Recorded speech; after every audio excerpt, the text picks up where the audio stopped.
Hi, so this is my chapter 7 takeaway for movies and the power of images. I just want to start off by saying that I love movies. I enjoy watching them and I love everything that goes into making movies. So reading this chapter was just super interesting. I really enjoyed it. It just I felt like I learned. I felt like I learned a lot. So to start off, the textbook, it starts off by talking about Disney for a little bit and how it's one of the studios that dominates the global movie business. Mentions how in 2019, Captain Marvel and Spider-Man Far From Home earned over $1 billion from ticket sales around the world. And then the biggest hit that year was Avengers Endgame, which earned about 2.8 billion. And seeing that number was really surprising because I knew that movie was really popular and it had made a lot of money, but I didn't realize it was that much. But the movie was really good, and if you didn't watch it or you haven't watched it, I think you should. So movies have had a huge impact on society. They share stories that shape our social lives, like going to the movie theater with your friends or family and then being able to walk out and talk about that experience, being able to go on social media and share your experience or whatever with people around the world. So I feel like it just connects people. Movies also have a way of portraying universal themes, like struggles that individuals go through. A movie that comes to mind is Everything, Everywhere, and All at Once. The main character's daughter, she's gay, and the main character struggles with accepting that. I feel like people could, relate to that, as well as the main character, all the sacrifices she did for her lover, for her family, for her, herself. I feel like, maybe, in my opinion, maybe immigrants can relate to the sacrifices they had to make, to get a better life, stuff like that. So to understand how far we have come, we need to go back to the beginning and talk about the development of movies, So the concept of film goes as far back as Leonardo da Vinci, which is around the 15th century. He theorized about creating a device that could reproduce reality. And then in the 17th century, a magic lantern was developed that projected images painted on glass plates using an oil lamp. Then the moving image technology started when inventors were able to manipulate photographs to make them move while being projected on a screen. Moving on, in 1884, George Eastman, he developed the first roll film, which then Louis-Aimé Augustin Leprince, I think I said that right, he invented the first motion picture camera using roll film, and he is credited with filming the first motion picture. So I thought that was really interesting. In 1894, the kinetoscope, which is a small projection system that allowed viewers to look through a hole and see images moving, it opened up in New York. And then around the same time in France, Louis and Auguste Lumière developed the cinematograph, and that allowed more than one person to be able to see the moving images on the screen. So then by the 1900s, short movies had become a part of the entertainment industry, and they were being shown at amusement arcades, wax museum, theaters, just, I guess, places where people gathered. Moving on to the era of narrative and silent films. So narrative films are movies that tell stories. Movies had to offer what books can offer or could offer by creating worlds that capture the audience's imagination. At the beginning, movies had no sound except for the musical score. And then without both of those, filmmakers then had to capture the attention of the audience by dramatic acting, clear storytelling, and special effects.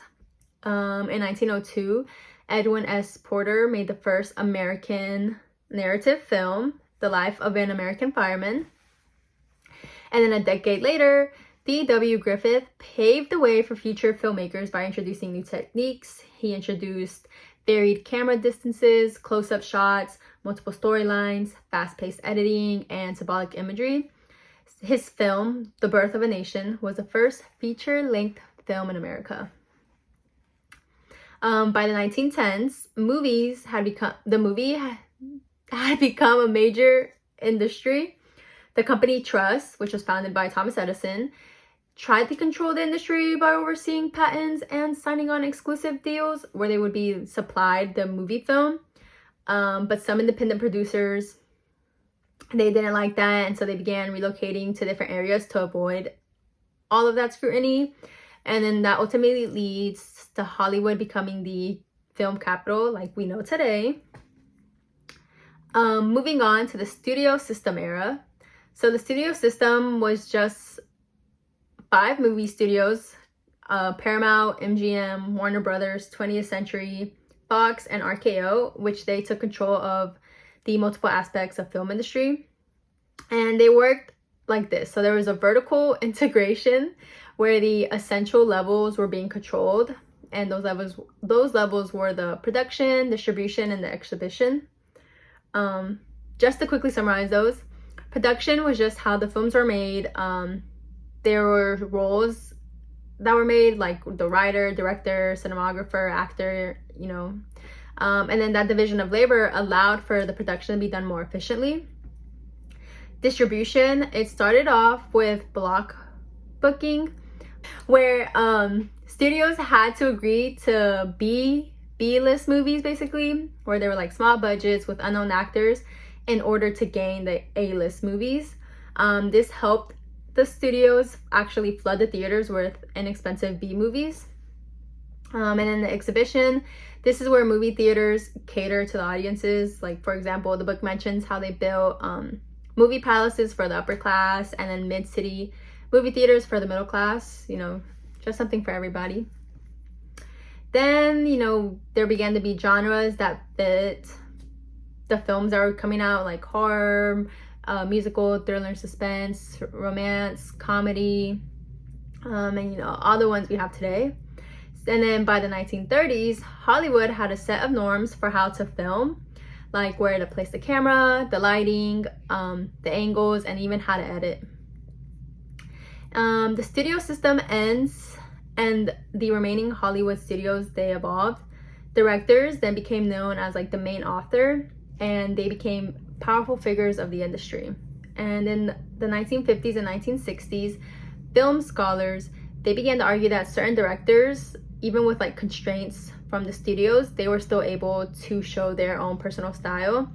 And the example that came to mind was Wes Anderson. And as I kept reading, the book even mentions Wes Anderson, but he just has like a very distinct style. You can see it in like the Grand Budapest Hotel, and what's that movie with the fox?